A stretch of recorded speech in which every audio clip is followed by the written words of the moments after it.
Paul, and today we're going to continue our study on an introduction to the Urantia book. This is part 2. If you've not listened to part 1, I suggest you do that before you listen to this one, because this is a continuation of that video. All right. This morning we're going to start with the history of Dr. Sadler. Dr. Sadler is one of the contact commission, along with Lena Sadler, Wilfred Kellogg, and eventually Sadler Jr. and Christie. It was the 6 people that this group of celestial beings made contact with. So I'm going to start out this morning. This is one of the 3 histories of Dr. Sadler and the book. So this one I'm going to read a little bit to you. And there's 5 slides of this. I'm probably not going to read all of it, but I'm going to read some of it so you get an idea of what kind of doctor Dr. Sadler was. All right, Dr. William Sadler, a Seventh-day Adventist minister and associate with Ellen G. White. Ellen White wrote several books. Married Lena Celestia Kellogg. Associate Ellen White married Lena Celestia Kellogg December 3rd, 1897. She's the niece of the cereal company founder for alternative medicine practitioner, former Seventh-day Adventist J.H. Kellogg. In 1897, the Sadlers became increasingly disenchanted with the Seventh-day Adventist Church after critiquing Ellen White's testimonials and visions, culminating in William Sadler writing a letter to White in which he challenged her teachings, whether they were true or not.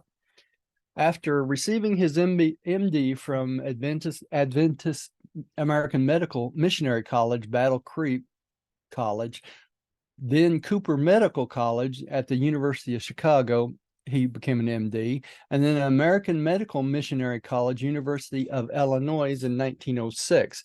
He studied with Freud in 1911 in Europe, practiced in Chicago since 1906. He was formerly professor, postgraduate school of medicine in Chicago, professor lecturer, pastoral psychology, Presbyterian Theological Seminary, director and chief psychiatrist, Chicago Institute of Research and Diagnosis, 1906. He was the attending psychiatrist, Columbus Hospital North Side Rest Home, and the consulting psychiatrist for W.K. Kellogg Foundation, Battle Creek, Missouri.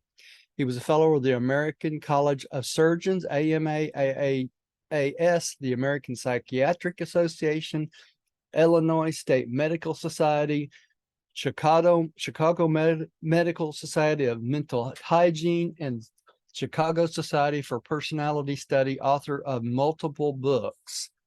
So he's very well versed, for sure. Let me go back up here and hit this one and go down to the next one. Oops, went past it. Okay.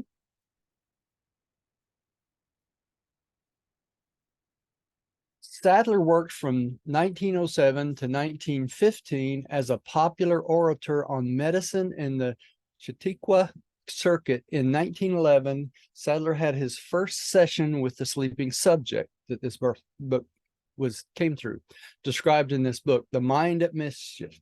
This sleeping subject is to believe by many to be a description of the process which the 5th epochal revelation was received. Sadler, along with the stenographer, that was Christie, described the statements of the sleeping subject during their 209, that's actually 240 sessions that occurred over 18 years, according to Sadler. The communications which had been written or which had had the opportunity to be heard or spoken are made by a vast order of alleged beings who claim to come from other planets to visit this world, to stop here as student visitors for study and observation when they're en route from one universe to another or from one planet to another. These sessions became particularly important in 1924 when the celestial being Macaventi Melchizedek announced that this method of communication between the celestial group of revelators from the Melchizedek schools and a to-be-formed contact commission would continue to be used. The contact commission consisted of William Sadler, Lena Sadler, William Sadler Jr., Anna Kellogg, and Wilford Kellogg. So that was the six that eventually became the Contact Commission. Sadler described the process of receiving and compiling the revelation in this way. The revelators would leave a set of handwritten papers in a predetermined place. The Contact Commission would read the papers to the forum. A group of humans formed to study the papers, who would then draft questions based on the revelations. The revelators then drafted a second series of papers in response to these questions. The process by which the papers were transcribed by the Contact Commission is highly unique, according to Meredith Sprunger, former president of the Urantia Brotherhood. Whenever the original papers were copied, the originals always disappeared. $10 bills were once placed between the sheets, and they found the original papers would disappear, but the bills would remain in the locked safe. This is from the Contact Commission. Discovering that there were some papers that after some papers were read and placed in the safe, they disappeared. Other papers were altered after being read to the forum. The assumption is they were required to read these papers to the forum so that the spirit beings could observe the human reaction to the material presented. Interesting, while Sadler was later willing to discuss in detail the transmission of the Urantia book, he refused to reveal two crucial facts: the name of the individual who was used by the revelators to channel between the revelators and the Contact Commission, and two, the specific way in which the papers that formed the Urantia book appeared. That's pretty important. Okay. And this is a continuation of how this version of the history is. The first 118 papers of the Urantia book were completed in 1934. Part 4, the Jesus papers, was completed in, it says 1935, but that's not true. Or no, that's true, 1935. In 1939, a group of 17 volunteers known as the 70 began studying the Urantia papers, and their study was led by the revelators until the publication of the Urantia book in 1955, at which point the revelators continued after their contact with message, "You are on your own." After 1955, they basically said, "That's it. It's being published. We're done with you." All right. The formation of the Urantia Foundation, the central group affiliated with the Urantia books, and the copyright holders of the publication preceded the publication of the book by 5 years. Determining to avoid creating a church based on the Urantia book, the foundation instead created a 1955 a fraternal organization for readers called the Urantia Brotherhood. Dissemination of the Urantia book was rapid. 4,291 copies had been distributed by 1960, over 100,000 copies by 1980, and by 1996, over 30,000 copies were being distributed each year. The 1970 marked a period of remarkable growth for Urantia.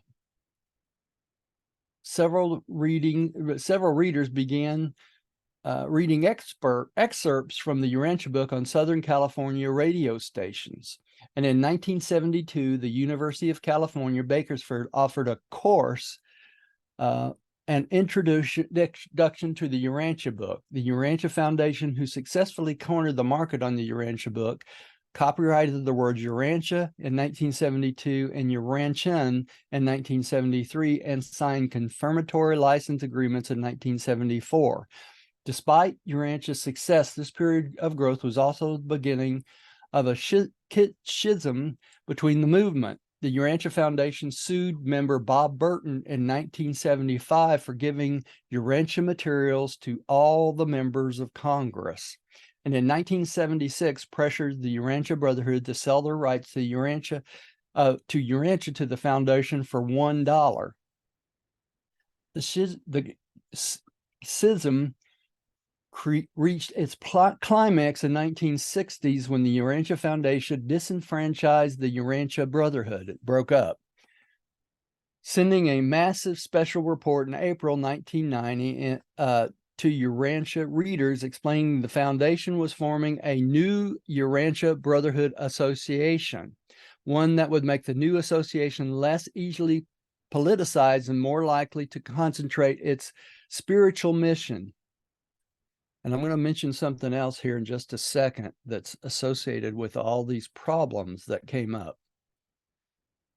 The current situation within Urantia circles is strained but improving. The Urantia Foundation lost its copyright to the Urantia book in 1995. The book is now in public domain, threatened lawsuit by the foundation against the Brotherhood and Jeffersonian Foundation, a Boulder, Colorado-based Urantia organization, was dropped in 1996. Finally, in 1997, the Urantia Foundation and Urantia Brotherhood agreed to jointly engage in translation of the Urantia book into foreign languages. Okay, something that everyone needs to know here at this point, if I can find my note. There were two major problems in the history of the Urantia Association. And if you read the book I told you all about yesterday, A History of the Urantia Papers by Larry Mullen, there it is. Okay. It details this in quite a bit of detail, but there were two things that happened. A guy named Vern Grimsley created a big problem within the foundation. That's on page 240 of the book that I just showed you. He started in, I believe it started in 1942 when they were reading the papers. Him and his wife started reading it and that sort of thing. I could be wrong about that. That may have been Sherman. But anyway, what it did is it caused a big problem where he tried to take over the Urantia Foundation or Association One. And he started his own group in California called the Family of God. The Spiritual Renaissance Institute, and he got in big trouble because he kept saying he was getting messages in his head. And so in I forget the exact date, I think it was 83, he said that someone in his head told him that World War III was coming and to collect all this food and water and stuff, and that all the members were supposed to go to this location of the Family of God place and wait for World War III to start. Well, they all did, and they all bunkered down in the bottom of this thing, and nothing happened. Okay, so after this debacle, the Family of God basically fell apart. There was a guy named Rick Kedler, I believe it was. He resigned, took all the money because Vern Grimsley supposedly had been misusing the funds. So that broke up. That was the first big problem in the Urantia group. The second one was a guy and his wife named Harold and Martha Sherman. And in 1942, both of them started reading the papers, and they made an attack on the Urantia Foundation also because a guy named Harry Luce kept telling him he was a prophet and he was supposed to take over everything. And so it became a big problem between him and Dr. Sadler. And eventually what happened from this one is Dr. Sadler took care of it, and Harold Sherman wrote some papers, that I think 5 papers or 5 books or something along that about the Urantia book, and Dr. Sadler had to come back and correct all of it. So there have been problems in the Urantia Foundation and the Urantia Society both of people trying to take over the society and want control of the book, the Urantia book. And the same thing happened with this lawsuit on copyright. this went on and on between different groups in the Urantia group for quite some time. Actually, when I started reading it in 1970, I believe it was between 1972 and 1973, there was a big article came out about the problems with the Urantia book and or the Urantia Society, them fighting over who owned rights to it and stuff. And finally, it went to it took a court case for the court to decide, since this was written by multiple authors, it was not written by one person. See, normally when you get a copyright, you get a copyright on that person and it lasts till that person's death. Okay, well, this was not the case because this was written by celestial beings, and if it's true, then they could only get a maximum of 25 years copyright, and then it goes into public domain anyway. So what happened is it actually did get, the judge decided that this book was in public domain, and after that, multiple versions of the copy of the Urantia book came out by different groups of people. Okay, so this next slide is basically a breakdown of what is in the Urantia book, the 4 parts. Okay, and you'll notice here it says the first part of the book was sponsored by this is part one of the Urantia book, was sponsored by the Uversa Corps of Super Universe personalities acting by authority of the 8 Orvanton Ancients of Days. And we talked about this yesterday. The Uversa is the capital of our 7th super universe, and the Orvanton Ancients of Days is the ruling, deciding beings for this 7th super universe. And if you come up for judgment or adjudication, it is these beings that judge you. So the very first part of the book was sponsored by the Ancients of Days of Orvanton. The second part, the local universe, was sponsored by a Nebadon Corps of local universe personalities acting under the authority of Gabriel of Salvington. Now, why is this important? Because Gabriel of Salvington is the executive angel, this number 2 person in our local universe of Nebadon. He's right under Jesus, okay, or right under Michael. So, and Michael and the local universe mother spirit. So he is the highest person that can make decisions about this local universe. So that's why he sponsored the second part of this book. All right.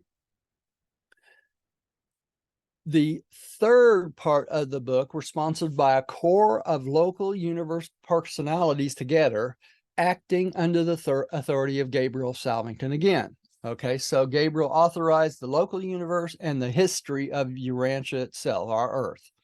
Part 4 was sponsored by a commission of 12 Urantia midwayers, acting under the supervision of a Melchizedek, which is Mantusha Melchizedek, the revelatory director for the life of Christ. All right, and the basis for this narrative was supplied by a secondary midwayer who was one time assigned to the superhuman watch care of the Apostle Andrew, and we know that the Apostle Andrew was the head, the administrative head of the apostles. Okay, so that's why this stuff is important. If you understand where it comes from, it gives you a better understanding. Mankind should understand that we who participate in the revelation of truth are very rigorously limited to the instructions of our superiors. So they can only tell us what they're allowed to. Okay, it's very limited. We are not at liberty to anticipate the scientific discoveries of 1,000 years. That's what this revelation should be good for. So they can't anticipate, even though some of them know what we're going to discover, but they can't anticipate that in the revelation. They won't allow them to do that because it give us a jump up. All right. The revelators must act in accordance with the instructions which form a part of the revelation mandates. We see no way of overcoming this difficulty, either now or at any time in future time.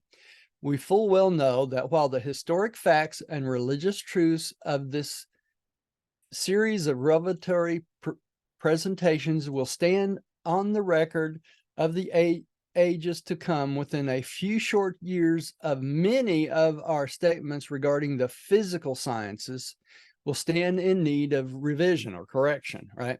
In consequences of additional scientific developments and new discoveries, these new developments we even now foresee, but we are forbidden to include such humanly undiscovered facts as the revelatory records. Let it be made clear that revelations are not necessarily inspired. In other words, everything they tell you is not going to be perfect.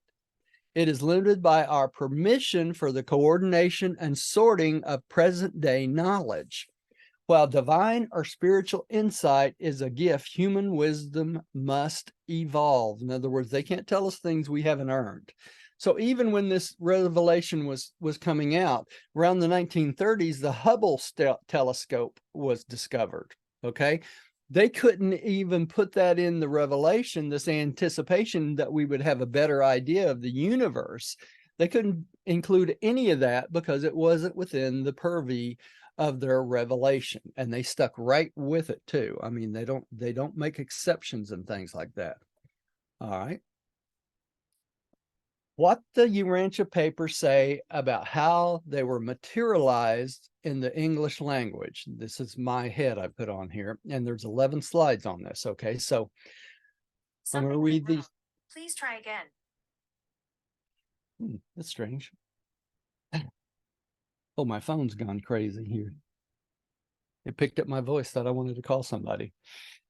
Okay, the gap between the material and the spiritual worlds is perfectly bridged by the serial association of mortal man, secondary midwayers, primary midwayers, Urantia cherubim, that each one of us are assigned these, mid-phase cherubim, and a seraphim. Okay, we each have two seraphims. When we make that third psychic circle, we have two seraphims and a cherubim and a seraphim assigned to us.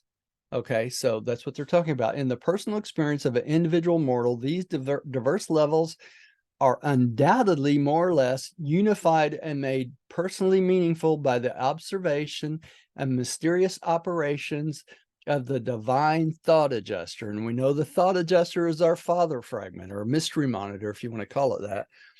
The father fragment, the fragment that we get at about right before 6 years old, that's what they're talking about. So the way the English language can interpret the Urantia papers, basically the way it got here is through these forces, from the thought adjuster to the cherubim to the seraphim, eventually to the secondary midwayers, primary midwayers, and the seraphim above them. Okay, so it's like a ladder it has to go through to get to us.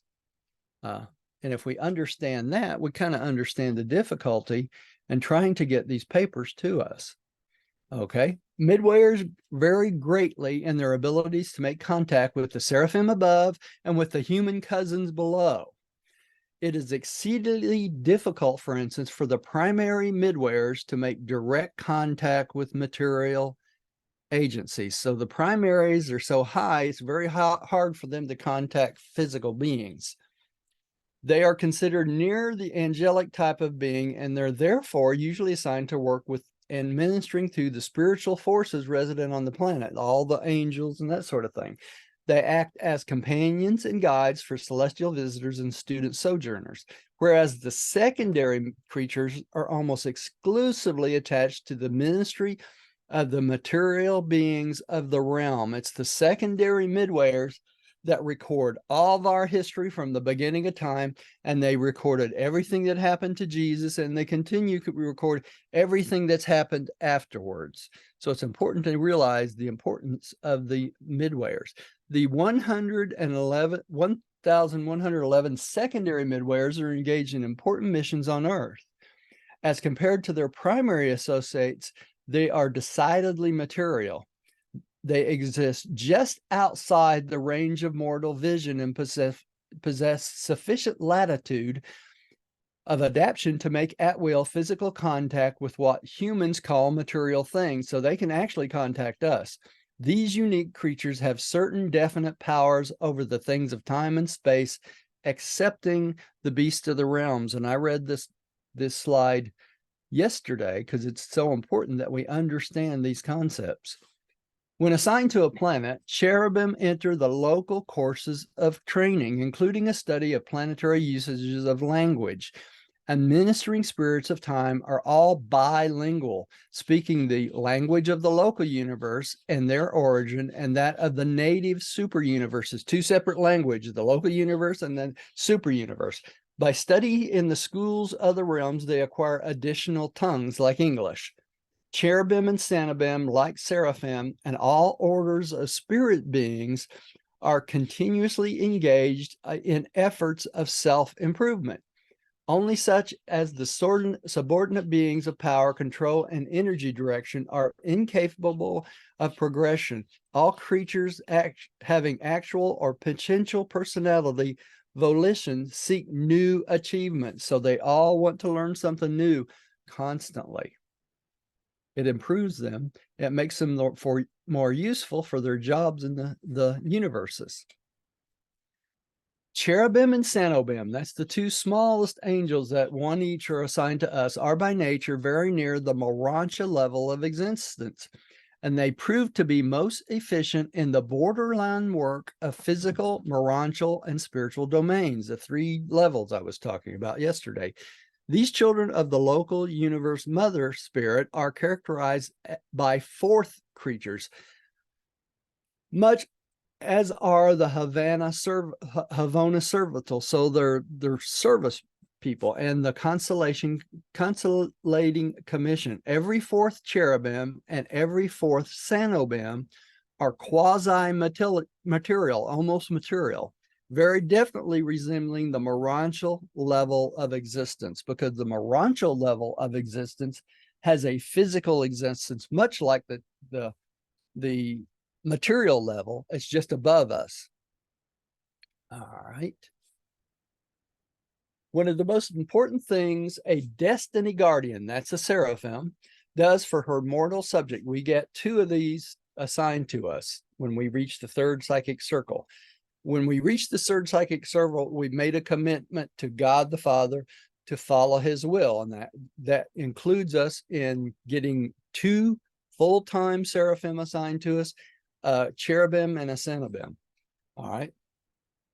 One of the most important things of a destiny guardian does for her mortal subjects is to effect a personal coordination of the numerous impersonal spirit influences which indwell, surround, and impinge upon the mind and soul of the evolving material creature. What are they talking about? These spirit influences is the Holy Spirit, which comes through the local universe mother spirit, the spirit of truth, which is the spirit of the creator son and the eternal son, and that also comes through the local universe mother spirit, and of course the thought adjuster.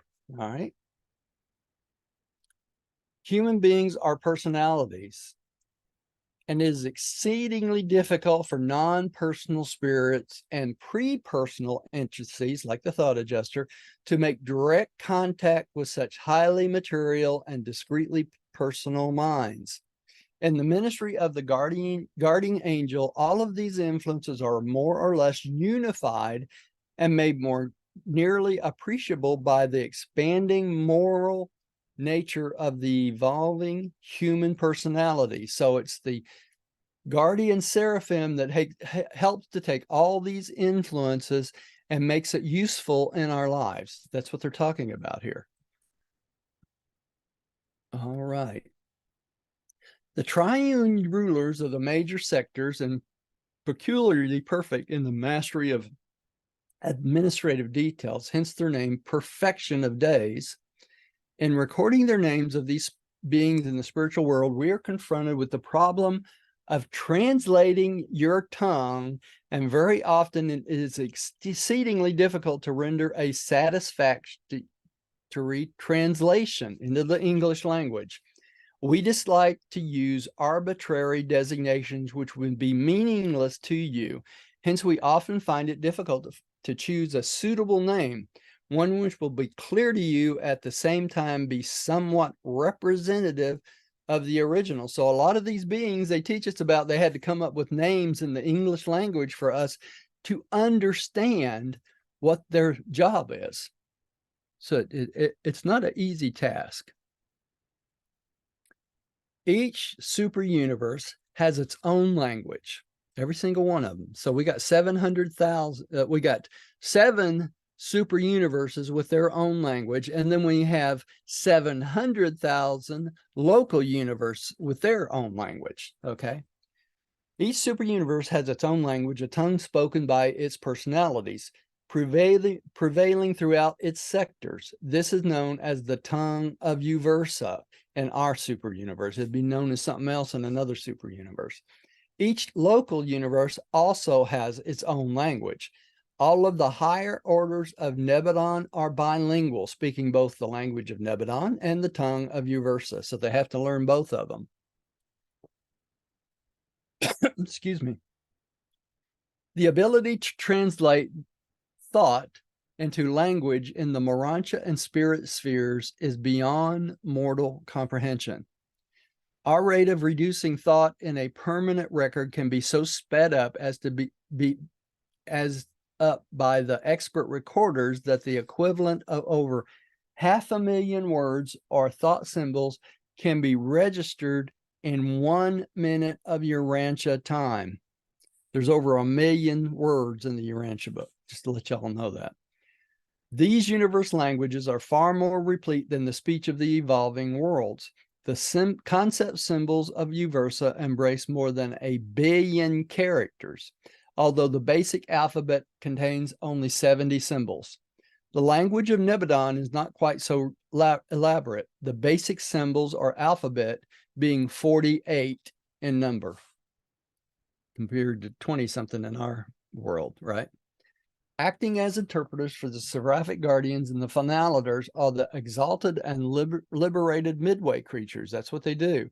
The technique of materializing the Urantia papers into the English language evolved the help of all the above mentioned personalities. So all these personalities were involved to bring this, together with the thought adjuster of the sleeping subject. They think this is how the sleeping subject was involved in doing this.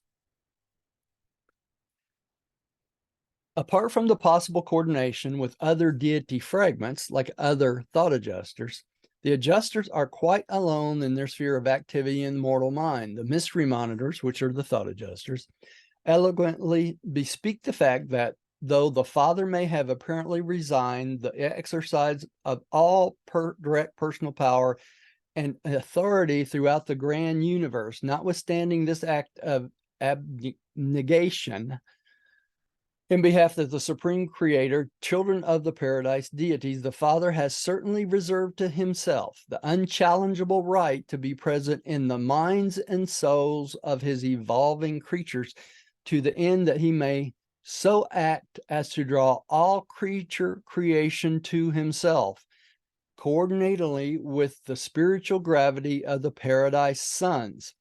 Said your paradise bestowal son, Michael or Jesus, while yet on Urantia, if I am lifted up, I will draw all men, that he's talking about all men, back to God. This spiritual drawing power of the paradise sons and their creative associates we recognize and understand, but we do not fully comprehend the methods of the all-wise Father's functioning and through these mystery monitors or thought adjusters that live and work so valiantly within the human mind. So when you think of God the Father, everybody thinks he's away in paradise. Yes, his physical presence is in paradise, but a fragment of himself is in every single mortal creature throughout all 7 super universes, billions and billions and billions and billions of individuals. So when you talk to God the Father, you don't have to talk to paradise. You talk to God the Father within you, okay? So when you pray, if it has to do with God the Father or worship, it's immediately communicated to God the Father. Pretty neat, system if you think about it. So no matter where you are, you're always directly in touch with God the Father. The adjuster of the human being through whom this communication is being made enjoys such a wide scope of activity chiefly because of this human's complete indifference to the outward manifestation of the adjuster's inner presence. It is indeed fortunate that he remains consciously quite unconcerned about the entire process. He holds one of the highly experienced adjusters of his day and generation, and yet his passive reaction to the inactive concern toward the phenomena associated with the presence in his mind of this versatile adjuster is pronounced by the guardian of destiny to be rare and fortuitous. And all this constitute a favorable combination. Hang on, my thing just right. Of influences. Hey, stop it. Cat's fighting over here. Favorable both to the adjuster and the higher sphere of action, and to the human partner of his standpoints of health, efficiency, and tranquility. So what they're telling us is this: if it wasn't for the fact that this individual's that the thought adjuster is communicating through was not concerned about all this happening, they wouldn't have been able to use this thought adjuster to communicate. Okay, so this guy didn't know, he was unconscious of it, didn't care, and when they told him about it, he wasn't concerned about it. So didn't affect him. His philosophy was that of someone who just, it didn't matter. Okay. No, the papers tell us that the thought adjuster of the sleeping subject was apparently crucial to the materialization process, but we do not know precisely why or how. The quotes above are offered for information and possible relevance, since the thought adjuster's activity are pre-personal and include, but are not restricted to, the above descriptions. There are many more references in the book of the adjuster's involvement, and that's mostly in the papers of the thought adjusters. Okay, let's go on to the next one. And understanding what happened in a series of time about the ethical revelations, you need to understand the time frame since the beginning of human beings a million years ago on this planet. So the first person was 900 and something thousand years ago, was Andon and Fanta. That was the first beings that actually were considered human. So the first revelation to man was the Dalmatian teachings. I went through these five revelations before, the epical revelations, but I wanted you to see where these were in time. The first one was the Dalmatian teachings, or Caligastan, the Caligastan 100, and this was 500,000 BC. So 500,000 years ago was the first revelation of God to man. 200,000 years ago was the Lucifer rebellion, and the Lucifer rebellion upset the apple cart. At that point, we were quarantined as a planet with 36 other planets. Okay, so at that time, our world was put in quarantine. Our planetary prince had rebelled. 60 of the Caligastan 100 rebelled. 40 stayed loyal. So at that point, during this rebellion, everything changed in our planet. And to this day, they are still adjudicating, they're still judging all those beings that rebelled and went with Lucifer. All of them's been put in chains by now and put on the Father's prison worlds, but the adjudication of them takes many, many, many millions of years. So that is still going on. So upon Jesus finishing his seventh bestowal, at that point, he earned the right of total sovereignty of his local universe. At that point, he could have chose to wipe out all these people, but all these beings, but he chose not to. He gave it back to the Ancients of Days of the super universe, so they are responsible for judging and adjudicating all the rebels that rebelled with Lucifer. Now, the problem is this: all the descendants of all these beings are still on this planet. Now, the ones that rebelled have all been taken away, but their children and their children's children and their children's children's children still are living in a rebellion-based planet. We have not had them, they have not come in and say, we're taking back over total authority on this planet. So they're still allowing people to make their own decisions on whether they're going to follow Jesus and Michael in his universe, or whether they're going to follow Lucifer, even though Lucifer's been taken away. All right. So that happened 200,000 years ago. That's why this is important. Between that time, 200,000 years ago, right after that, Adam and Eve was assigned to this planet, and that was 37,848 years before the process started on this revelation.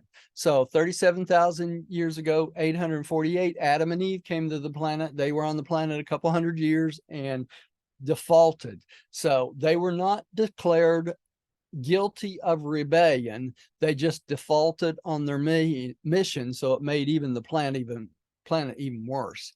So in 1980 BC, Melchizedek came to the planet as an emergency son to keep the concept of God alive. All right. And he taught, and Machiavellian Melchizedek, he was the one that taught Abram, and which became Abraham, and most of the religions came from. All right. About 6 to 500 BC, Urantia witnessed a proliferation of religious truth. In other words, it spread everywhere right before Jesus came. So it was a perfect time for Jesus to come to the planet and give his message. And that was 7 BC. It was the birth of Jesus. Yeah, according to our calendar today, it was 7 BC. So our calendar, Jesus was not born on 1. He was born on 7 BC. Okay, then the 5th epical revelation is this revelation to the planet, and it was published in 1955 in October. Okay, pretty good history there. And here is another breakdown of this according to time. All right, the same thing, but this was from a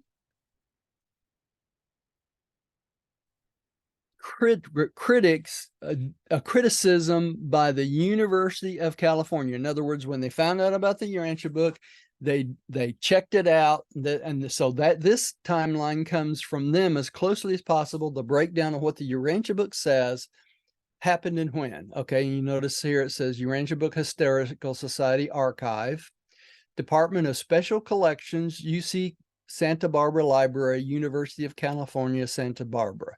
And this is the same one we just went through just a second ago.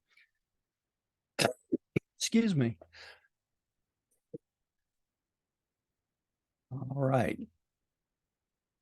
This is another timeline from the same study that the University of California came up with. And I'm not going to read each one of these because a lot of them are just the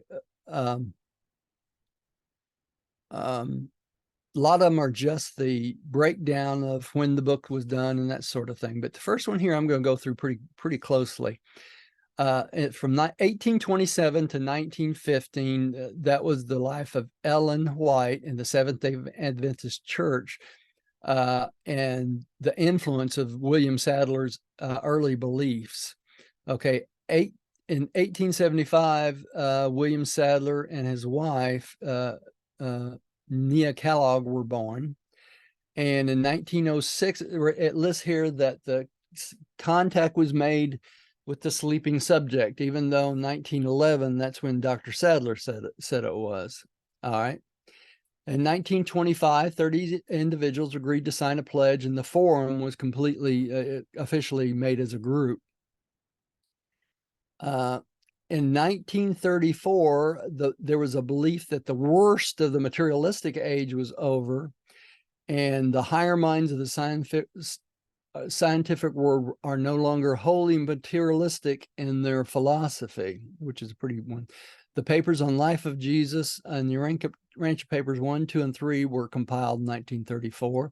And then, of course, in 1935, the Urantia book Part 4 was given to us. And then, of course, the Urantia Foundation was published and made in 1955. And then in 1961, Jack Wise translated the Urantia book into French. It was the very first translation. 1975, the inauguration of the Urantia Brotherhood International Conference in Illinois happened. And of course, in 1955, the book was published, the Brotherhood was established. And in 1989, the Urantia Foundation disenfranchised the Urantia Brotherhood, which changes its name to the Fifth Epical Fellowship. 1984, the Jesusonian Foundation was established, and that's the head, one of the people involved in that was Mo Siegel, who used to be at Celestial Seasonings. He started truthbook.com, and it's still out there on the internet right now. And then in 1991, the copyright disputes happened, and of course, the copyright was declared public possession by 1994. And then 2006, the Historical Society was done. Okay, and this is the history according to the University of California that happened. See, I told you there were 2 or 3 different histories. I'm going to read a little bit of this. The Urantia book, first published in 1955, is the spiritual book that presents the origin, history, and destiny of humanity. Now, this is according to the University of California. This is not me saying this. This is them. This is how the conclusions they came to. The teachings traverse concepts of the universe, life and teachings of Jesus from a Christian perspective, a personal spiritual growth. The exact circumstances surrounding the origin of the book are vague, as the book is without an author, but instead of the writings are believed to be from celestial beings providing an epical religious revelation. The Urantia book consists of 196 papers divided into 4 parts. The Urantia writings did materialize in Chicago, Illinois during the 1920s, and in 1911, Dr. Sadler and his wife Lena Sadler, both prominent physicians in Chicago area, were deeply interested in the supernatural. William Sadler had been approached by his neighbor who was concerned about her husband's sleeping patterns. The patient in question would be able to wake, and they were unable to wake and breathe abnormally. The Sadlers began to investigate the husband's sleeping patterns, and over time, the man began to speak while he slept in a voice that was not his, but a celestial being channeling through him. By 1923, the Sadler began to host friends and colleagues to weekly theological and philosophical discussions. The interest of the Sadler and the group were in vogue during the time because the turn of the century had led to sweeping changes in technology and culture between 1880, World War I, that created new modes of conceptualizing and experiencing concepts of time and space. There was a social cultural collision between science and the cultural of seeing the unseen, evident in the invention of X-rays and popularity of negative space in art, but also in the growth of spiritualization. And I remember this from when I was in pre-med studying X-rays, that it was in the early 1900s that this happened. So the whole beginning of chiropractic at that point was from the X-rays. All right, and that happening. This is more of the timeline from the University of California. It was in those meetings that William Sadler mentioned the unusual sleeping case, piqued in the interest in the group devised questions for the celestial beings to the sleeping subject would answer. The answers received were fully formed explanations of the universe, later known as the Urantia Papers. A group deemed themselves as the Forum was formalized in a closed group of 30 members and pledged to secrecy. A smaller group of 5 individuals called the Contact Commission, including the Sadler, was responsible for gathering the questions of the Forum, acting as the custodians of answers received. It is claimed that the papers of the book physically materialized from 1925 until 1935, and in a way was not understood even by the Contact Commission nor the Forum. With the first two parts being completed in 1934, the third and the fourth in 1935. The last foreign gathering was in 1942. In 1939, members began to formalize classes to engage in more serious systematic study of the Urantia papers. These are study groups, just like we have now. The initial class had 70 members and for several years referred to as the 70, a predecessor to the School of the Urantia Brotherhood, which closed up now. By 1950, the group evolved into the Urantia Foundation, a nonprofit responsible for the papers and spread of its teachings. The writings were officially published in 1955, 10,000 copies, as the Urantia book, and eventually translated into several different languages with several subsidiary organization and study groups. I can't even tell you how many languages it's been translated into now. It's been so many. This is the last part of this. In 1934, indicted the Urantia Papers, Part 1, 2, and 3, into English by a revelatory commission. This is in paper 561023. The 20th century has brought new problems for Christianity and all other religion to solve, the Urantia book. All right. The worst of the materialistic age is over. The day of a better understanding has already beginning to dawn. The higher minds of the scientific world are no longer wholly materialistic in their philosophy, but the rank and file of the people still lean in that direction as the result of the former teachings, the Bible. Okay. 1935, receipt of Part 4, the restatement of Jesus' life, commission to the 12 midwayers. And that's not important to this. And in 1941, the arrangements were made with R.R. Donnelly and Sons in Chicago for the setting of the text of the book into steel printing plates.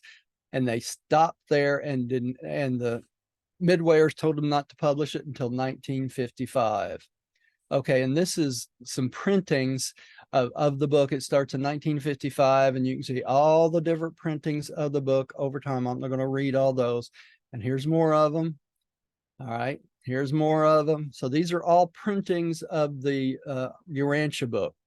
The original, though, was 1955, and there was lots of controversy about corrections in typing and this and that, and some people do not believe anything should ever be changed in the original book. So it was a big controversy, to be honest. There's several, you can read through those yourself. This is the 4 parts, and I've already read this slide to you. This is who authorized the 4 parts. And the rest of this is a breakdown of what is in each part of the book. And we'll see here that if you look through these, it covers every possible subject having to do religion and philosophy. And notice the authors here. These are celestial beings, divine counselors. I could go into great explanations about each one of these, but I'm not going to. It'd take too long. But you can see what it talks about. It talks about God the Father, then it talks about God the Son, then it talks about God the Spirit. It talks about paradise. It talks about the universes itself, how they're related to one another, and how there's 7 super universes and 7 master spirits in the first part. Okay. It also has here on the next section how all the different sons of God, the Son, the Creator sons, the magisterial sons, the Trinity teacher sons, all these are included in the very first part of the book. Okay, and then we have the local universe section number 2, and it breaks down every type of being that has something to do with the local universe and the history of our local universe. And you'll notice up here on this list, we have mighty messengers. Mighty messengers are mortals who have gone all the way through the process, going all the way to paradise, and they got new jobs as mighty messengers. We also have the chief of the archangels. The chief of the archangels are the archangels in the local universe, and there's a chief for each one of those. All the local universe sons of God, the veranda decks, are called the most tides of the constellations.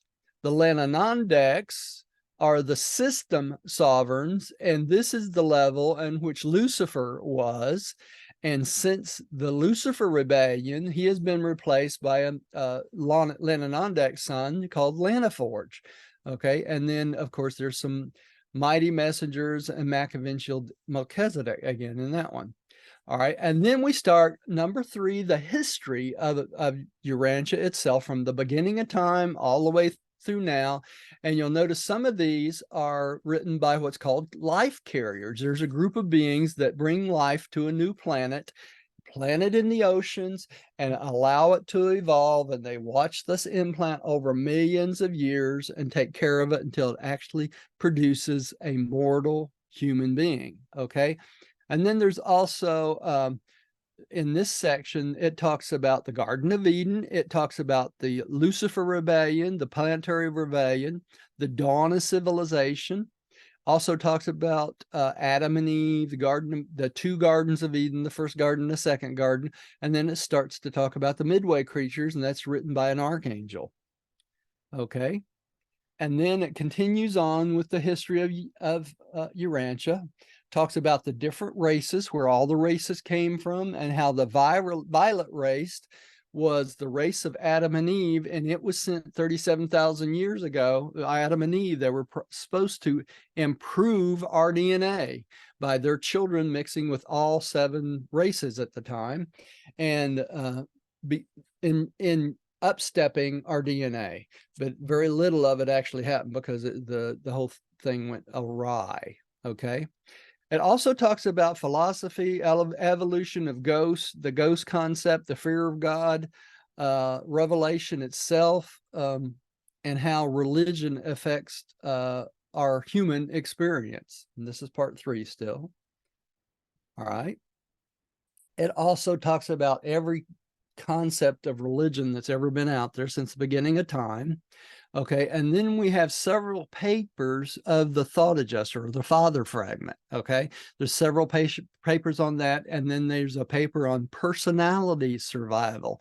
What happens to us after we die? And also, I skipped over up a little bit taller in the list. It goes over the mansion worlds, where we go when we die, what happened to us when we die, and our social process of removing the marks of the beast, another our bestiality out of us over a period of 7 mansion worlds. Okay, then we have the guardians of destiny. These are our guardian angels, and it talks about the supreme being, God the supreme. And then it starts in on the bestowal, the 6 first bestowals of Christ, Michael, or Jesus.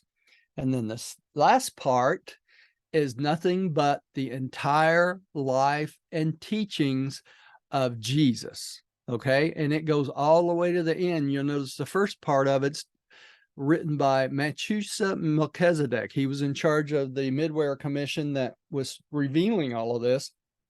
And you'll notice all the rest of the papers about Jesus's life is all written by the Midway Commissions, because they recorded it long before they published it in this book.